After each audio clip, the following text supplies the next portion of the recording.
It's Laura Eubanks of Design for Serenity with your succulent tip of the day and Walkabout Wednesday.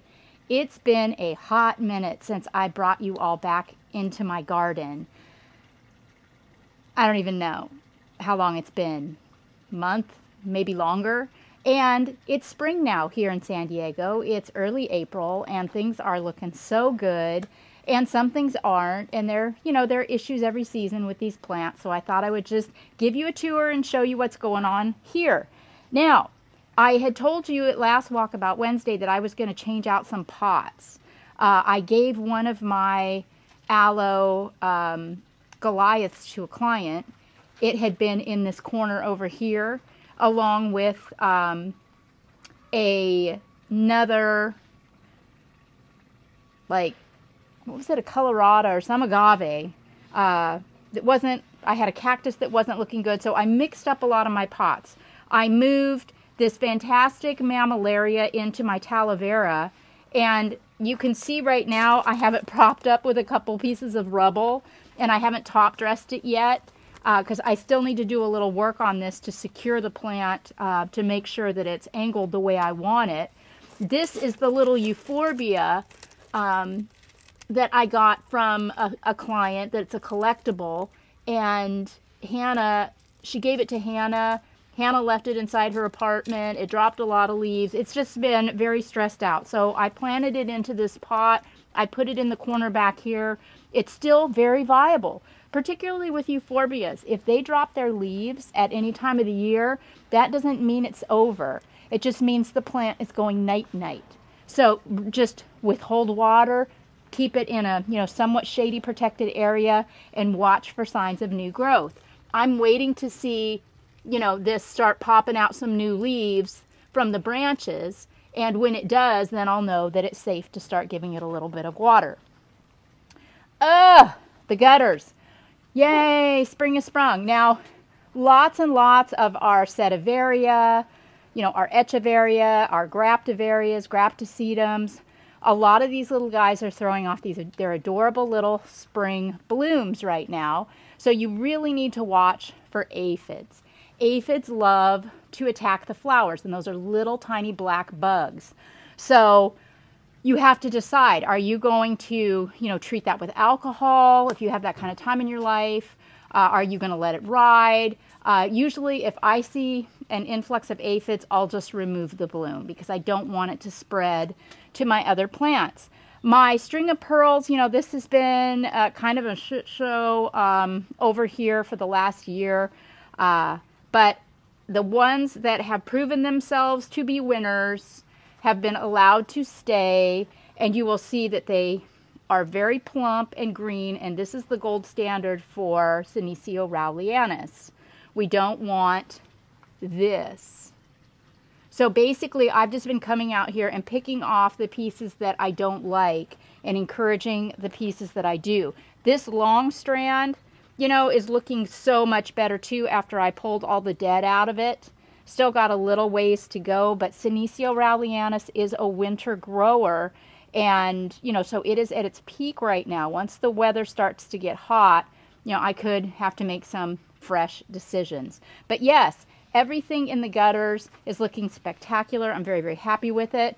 We got rid of the arbor that used to be here because it kept blowing over in the wind and it was really cheap anyway.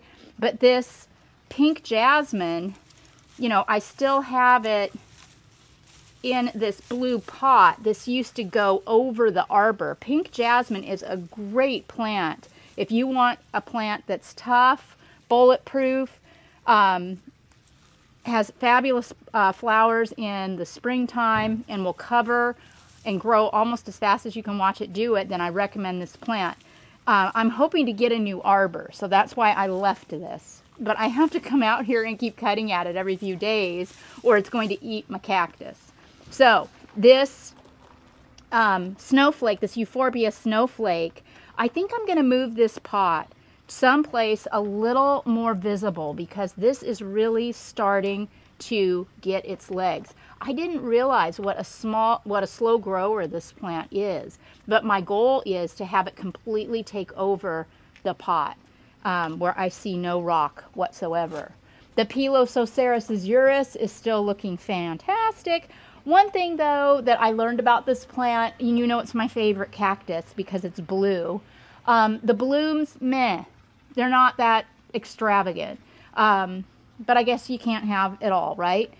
This Dickia here, I'm really thinking about putting it somewhere else, taking it out, you know, cleaning off all of this dead and putting something else in this pot. Because remember, guys, if it's going to be in a pot, it has to look good.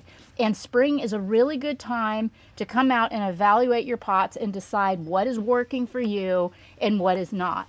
And this is not working for me. Did a couple of things with my collectibles. You know, in my Brian Paul pot, I put this little cute little crest in there. I have, what else did I do? Oh yeah, this guy. Remember this? Looking good. It's a little pink. This is just stress, so we're not going to worry about that. My Euphorbia obesa is looking fantastic. They had a couple of those for sale at Waterwise that were just about an inch around. So I'm really pleased with mine. This Euphorbia trigona rubra is looking super fantastic. So this is another pot that I might move into a more dominant place where it can be enjoyed more. My variegated Mealybug, happy as clam. The little Aeonium sunburst that I stuck in there as a cutting last year is looking great. Check out the growth on my sea dragon. It's kind of growing in this conical sort of fashion. It's kind of growing straight up instead of out, and I am here for that. Isn't that so interesting? Loving, loving, loving that. This pot oak succulents underneath the bougainvillea is ridiculous. But this is the perfect place for these plants because they don't get hit really hard with lots and lots of sun. My Straussii, I love this cactus. This is such a well-behaved specimen. I really recommend it. Kind of looks like Cousin It. Is looking large in this pot. And my bougainvillea, potted bougainvillea, threw off this giant late season bloom. And now it's just sort of, but I have fed it and it should be coming back very, very quickly. Turns out we literally have a rat's nest in the honeysuckle up here. So, yeah, don't really want to sit here right now. But I do love my honeysuckle, and it was always my dream to have it climb over this pergola. So we'll figure that out. This Marlothii aloe, this was in the pot over by the raised bed, and it was just lost. So I moved it here into this orange pot. Remember, there used to be a Satsuma mandarin citrus tree in this pot? Well, that's how I learned we have a rat's nest up in the honeysuckle, because one, they ate all my fruit. I didn't get a single orange. And then I came out about a week later, and even the leaves and branches were all broken and trashed.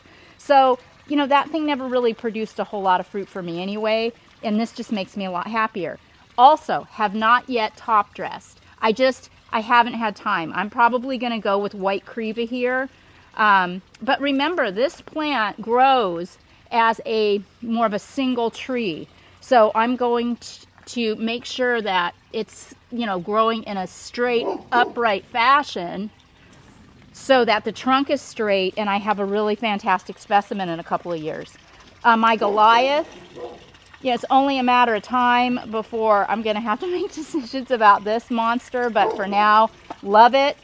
The Brugmansia, remember when the heavy branch broke off and fell in the pond last year? Ta-da! You know, it's made a glorious comeback, starting to get blossoms on it, and I'm super happy with that. My Agave Attenuata back here is huge. She's got pups behind her. I'm hoping that this area I won't need to deal with for at least another year. My Agave Sunglow has quadrupled in size since I planted it here, and just owns this corner, and I love it. And all of my things that I planted along the side of the pond and waterfall, you know, are looking so spectacular this time of year. My Crassula argentea Sunset is turning a beautiful shade of yellow.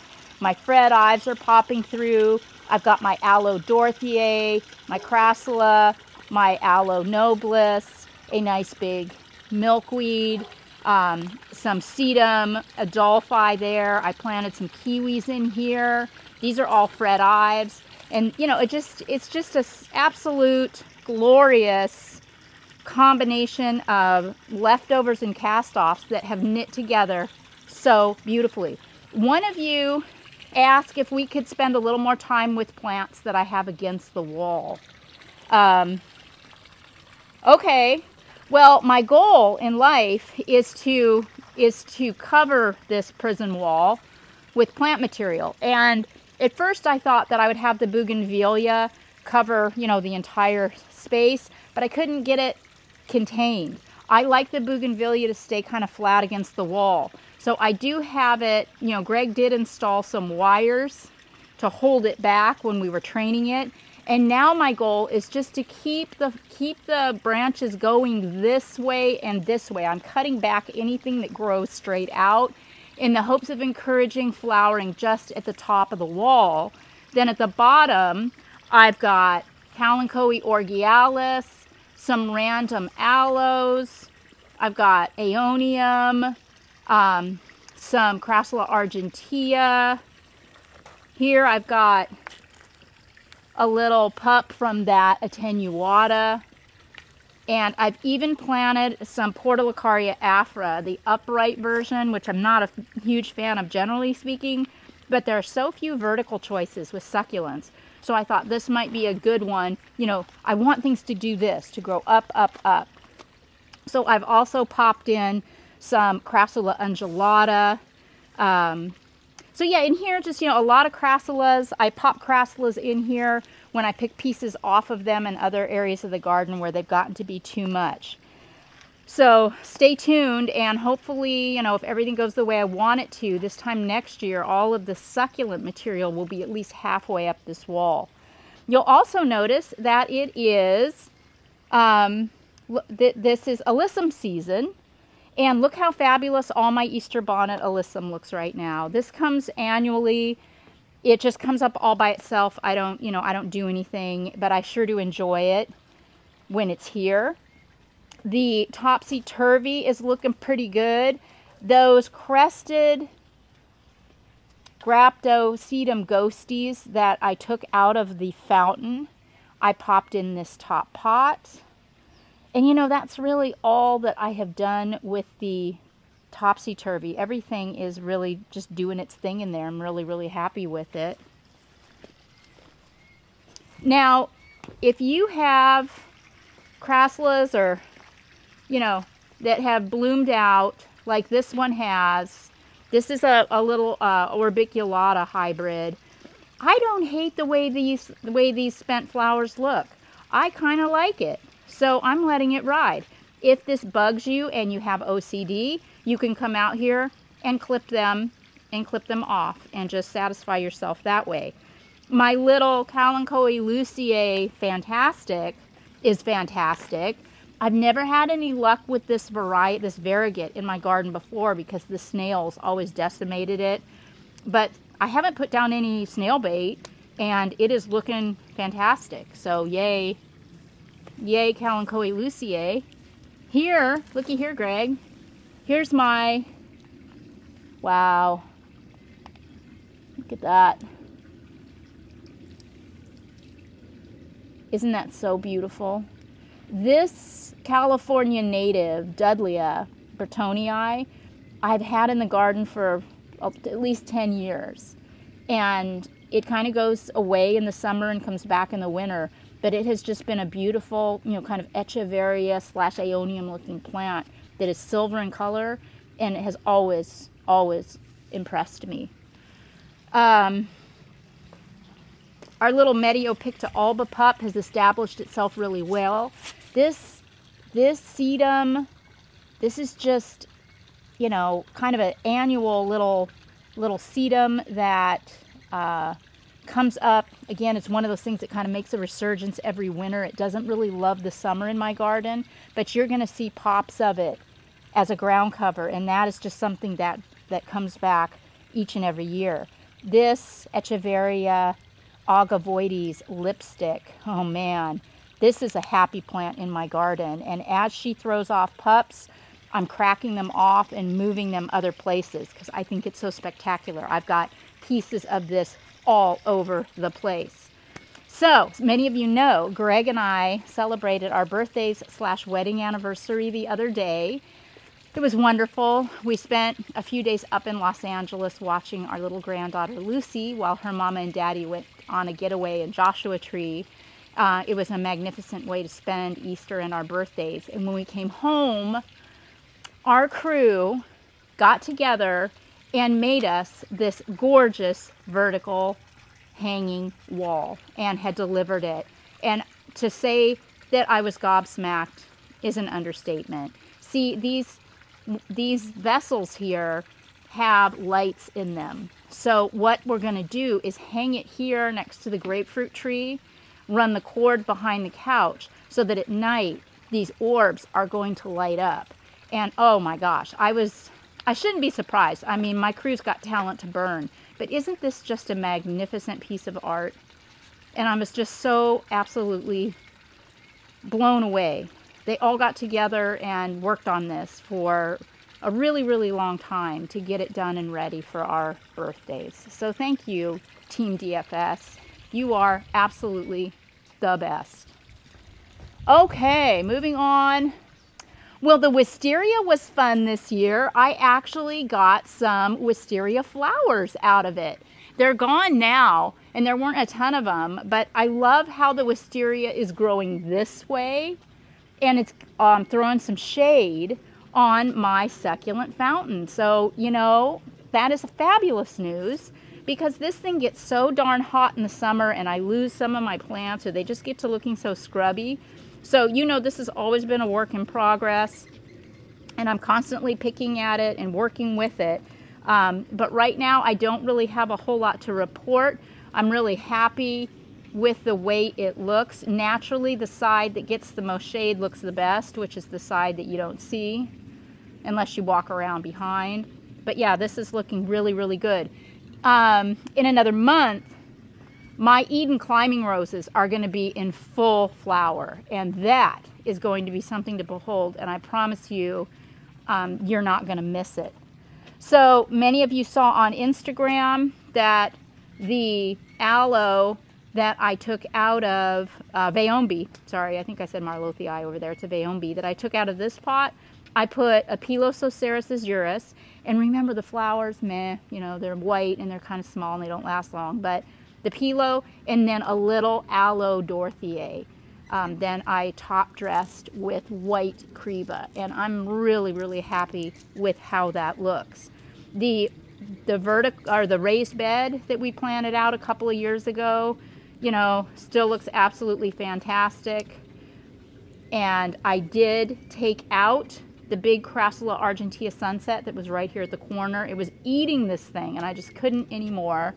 So I have these pieces of Crassula argentea that I've been popping in other places in the garden. So that one plant is now about 50 plants. The gutters over here, this is a sunnier side. This gets a little more heat in the summer than the other gutters do. But whoa, wow. I mean, this just goes to show you how you cannot overplant a gutter, can you? Look at that. It's so full and so fantastic. I'm trying to see if there's anything going on in here that I can show you. Mealybug is also an issue for a lot of you right now. This looks like it might have a little mealybug right here. See that white stuff? So that can be treated, you know, organically with alcohol or soap and water, or you can nuke it with a little pesticide, your call. I tend to like to go with a little pesticide because I'm just hitting that one little spot. You know, I'm not broadcasting it all over the place. Oh, and I also wanted to give you an update on the perii.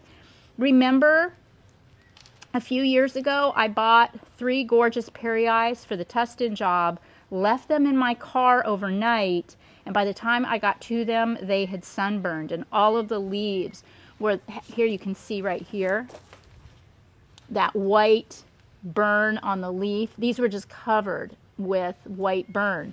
But the plants are so fabulous that I decided to put them over here until they recovered. 2 of them have moved on to new gardens. This one I'm keeping, and it looks spectacular. So be encouraged. If your attenuatas or your agaves sunburn, if you're patient, they will come out of it and look amazing. Little cast-offs. Okay, thank you, Bentley. Little cast-offs here that I'm going to be taking and working into a new project that we're going to be starting next week right here in Chula Vista. And take this opportunity to, again, thank all of you for subscribing to my channel, for liking this video, for joining and supporting me financially every month. Also, the virtual consultations. I got one today. That's right, I've got one today at 3 o'clock. I'm having such a blast getting to know you guys one-on-one. So please go to my website at designforserenity.com and submit an inquiry. It'll come through to my email and we will connect. I'll have you send me some pictures of your space. We'll talk a little bit about your expectations and let me get my eyes on your hot mess. So, update on my Pachypodium gayi. It has thrown off a second branch up at the top. Very exciting. It's still got a few leaves hanging on, but this one really should be in a bigger pot so that it can take in more nutrients and water. But I mean, it's okay. If your Pachypodiums look like this right now, do not panic. It's like the Euphorbia over at the other side of the garden in the backyard. It's just resting. Remember, this gigantic trunk is full of water. So don't feel like you've got to throw water on your plants just because they're sleeping. Just wait for some new growth and then water judiciously. Our little Echeveria imbricata that I put in here as a cutting last, I want to say it's been 9 months to a year, is looking very good. It's got one baby on it. Remember, this is also called Hen and Chicks. And it's a plant that I just can't get here in San Diego right now, so I took a little piece from a stand at a client's and popped it in here in the gayi pot, and it really is starting to take off.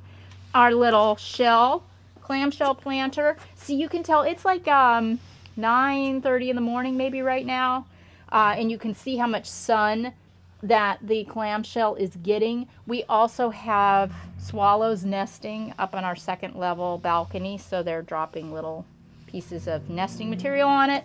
Very cute. But yeah, see how good this looks? Look at the tillandsias. They're looking large. My little aloe looks great. Everything that we planted in here, the Athona, capiensis, everything looking absolutely fabulous.